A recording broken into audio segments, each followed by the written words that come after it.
السلام عليكم، واش راكم؟ ان شاء الله تكونوا بخير عليكم، ان شاء الله تكونوا في صحه جيده. رمضان كريم على الجميع. كما راكم تشوفوا اليوم جبت لكم هذو الفطائر، يعني ساهلين ماهلين على وقفه غادي ديريهم توجديهم ويجوا خفاف ويجوا بنان، والعجينه تجي طريه، تجي قطنيه، تجي شابه، تجي ما شاء الله.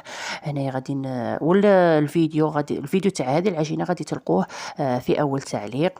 هذه هي، وهنا غادي نبدا معكم الفيديو، ما غاديش نطول عليكم.